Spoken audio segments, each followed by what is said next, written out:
Hello guys, welcome to the Ultra Styles. I am Janvi and today we are going to learn vocabulary as known as lexical resources related to crime and law. It is the episode number 26 and you can check all the previous episodes on our channel. So first, let's see what we have covered in the last episode. The first word was impinge. It is a verb. And something that impinges on you affects you to some extent. The second word was bind. It is verb. And if something binds people together, it makes them feel as if they are all part of the same group or have something in common.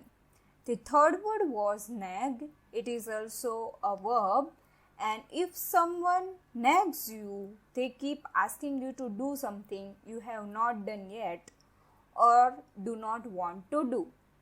Now, before moving to our next words, I want to announce that if you are stuck at band 6.5 or less in writing section, you can join our Facebook group where we provide writing correction service. So don't forget to check the link in the description box and join the group. Now let's move to our today's words. The first word is forbid. It is verb. And if you forbid someone to do something or if you forbid an activity, you order that it must not be done. The second meaning is if something forbids a particular course of action or state of affairs, it makes it impossible for the course of action or state of affairs to happen. Let's look at the synonyms. Prohibit, ban, disallow, proscribe. Let's jump to the example.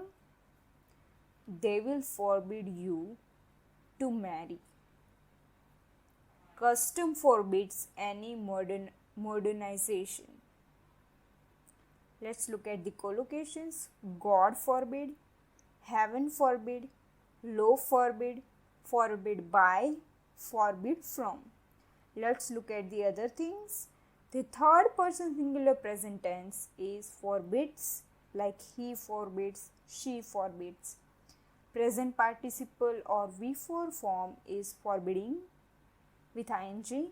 The past tense is forbid and past participle is forbidden. Now let's jump to our second word, abide. It is verb and the meaning is accept or act in accordance with. Let's look at the synonyms. To tolerate, to endure. Let's jump to the example. Public schools must abide by these rules. Now let's look at the collocations. Abide by something and other things related to grammar. The third person singular present tense is abides. The V4 form is abiding with ing and the past tense and past participle form V2 and V3 is abided. Let's jump to our next word, hooliganism. It is uncountable noun. And hooliganism is the behavior and actions of hooligans. Now, let's look at the synonyms. A kind of delinquency, violence, and shouting in public spaces. Let's look at the example. And police investigating football hooliganism. Now, let's move on to collocations. Football hooliganism and other things related to word. Hooligan is a countable noun and if you describe people, especially young people, as hooligans, you are critical of them because they behave in a noisy and violent way in a public space. The synonyms could be delinquent, tough, vandal, casual. And in the next video, we will cover the word burglar, culprit, patrol, and many more. Until then, like, share, and subscribe to our channel. And don't forget to check the link in the description box. Thank you so much.